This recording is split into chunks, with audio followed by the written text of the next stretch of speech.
Então, o Evangelho de João, capítulo 6, nós lemos do versículo 22 até o 59. No versículo 59, inclusive, nós vimos que foi dito que ele falou essas coisas estando na sinagoga em Cafarnaum. Ele atravessou o mar, ele andou sobre o mar. O apóstolo Pedro passou por aquela experiência importante de andar, num certo momento, sobre o mar.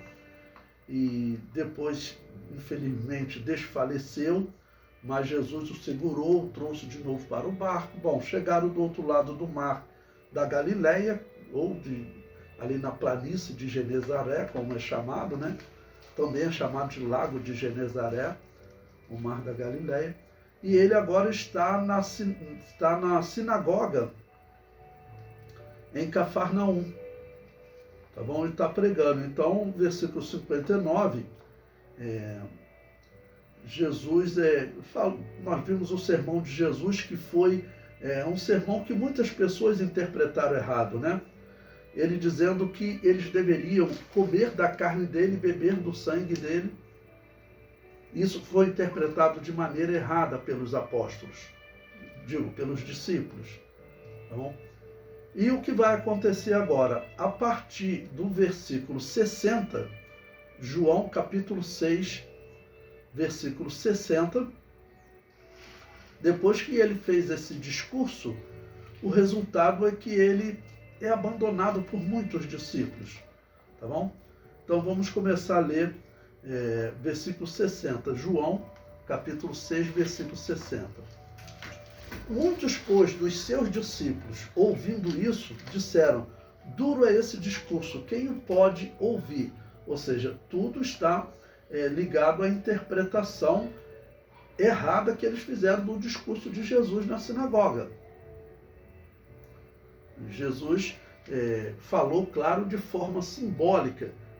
Até hoje nós comemos da carne e bebemos do sangue de forma simbólica, na Santa Ceia. Mas eles entenderam de forma literal e falaram que esse era um discurso duro, um discurso estranho para eles, né? Pois bem, chega no versículo 61, está escrito: sabendo, pois, Jesus em si mesmo que os seus discípulos murmuravam a respeito disso, disse-lhes: isto vos escandaliza? Perguntando agora para aqueles que estavam mais próximos de Jesus, porque alguns vão já começar a abandonar Jesus, né? Versículo 62. Que seria, pois, se vissem subir o Filho do Homem para onde primeiro estava? Ou seja, eu tenho falado para vocês que em diversos momentos Jesus está preparando, principalmente os apóstolos, sobre a sua morte, sobre a sua ressurreição, sobre a ascensão aos céus. E agora Jesus Cristo está dizendo, em uma linguagem mais prática, né? E se você ver o Filho do Homem ascendendo aos céus, partindo e você ficando sozinho? Entendi. Você estaria preparado para isso? Versículo 63, ele prossegue: o Espírito é o que vivifica. Desculpe, irmão, estou saindo de uma virose. A carne para nada aproveita. A palavra que eu vos disse são espírito e vida, ou seja, tudo ligado àquela palavra que ele disse bem claro, disse para eles que eles deveriam participar do corpo dele. Claro que é a mensagem espiritual. Então essa mensagem, ele disse, olha, essa mensagem é espírito e vida, vocês devem interpretar essa mensagem espiritualmente.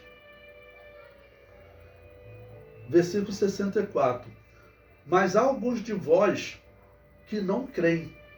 Ou seja, tinham pessoas ali que não tinham a fé espiritual. Lembre-se que você pode ter uma fé natural, existe fé natural. O juiz, normalmente, quando ele decide uma causa, ele coloca lá, e dou fé. Ou seja, fé significa confiança. Existe uma confiança natural e existe uma confiança espiritual. Então ele diz que muitos não possuíam essa fé espiritual, ou seja, muitos não criam. Porque bem sabia Jesus desde o princípio quem eram os que não criam e quem eram os que o havia de entregar. Ou seja, Jesus está dizendo que, principalmente entre os apóstolos, tinha pessoa que não cria. Então Jesus já está dizendo que Judas, ele não está desenvolvendo a fé espiritual, porque ele estava ali com Jesus, né? Versículo 65. E dizia isso, por isso eu vos disse que ninguém pode vir a mim se o meu Pai lhe não for concedido. Se por meu Pai não lhe for concedido. Ou seja, Deus, ele examina o homem e ele olha o coração de cada um. Os homens, eles nascem e se desenvolvem, alguns com a fé verdadeira, outros sem fé, ou com uma fé herética. E Deus olha para essas pessoas de bom coração, que têm fé, né, que creem em Deus, e essas pessoas são trazidas a Deus. Versículo 66. Desde então, muitos dos seus discípulos tornaram para trás e já não andavam com ele. Então disse Jesus aos 12: quereis vós também retirar-vos? Essa pergunta de Jesus, alguns até reproduziram essa pergunta aqui na terra. Eu já vi pastores que falaram isso para as suas ovelhas. Literalmente, nós devemos dizer que não é errado falar isso. Por quê? Porque o homem, ele tem que decidir. O homem, ele tem livre-arbítrio e ele tem que decidir se ele quer viver com uma confiança só nas coisas naturais ou uma confiança espiritual. Então, apesar de não ser errado o pastor dizer, eu não posso dizer que é errado, porque Jesus usa essa expressão, não? Mas, humanamente, eu não me sinto confortável em falar isso para as ovelhas. Não? Eu sempre falo o seguinte, que a ovelha, ela tem que escolher, ela deve escolher. Essa é uma decisão dela. Deus, ele não impõe, ele não predestina, como dizem os hereges, né? O homem, ele tem a escolha dele. Ok? Então, Jesus vira para os apóstolos e diz, olha, e vós também quereis retirar-vos, ou seja, quereis me abandonar? O versículo 68. E respondeu-lhe, pois, Simão Pedro: Senhor, para quem iremos nós? Tu tens as palavras da vida eterna. E nós temos crido e conhecido que tu és o Cristo, o Filho de Deus. Bom, o apóstolo Pedro, eu também falei para vocês, tenho falado para vocês, que ele era provavelmente o mais velho dos apóstolos. Nós veremos mais à frente que a maioria dos apóstolos, eles eram realmente bem jovens. Ok? E o apóstolo Pedro, como mais experiente, normalmente ele tomava a palavra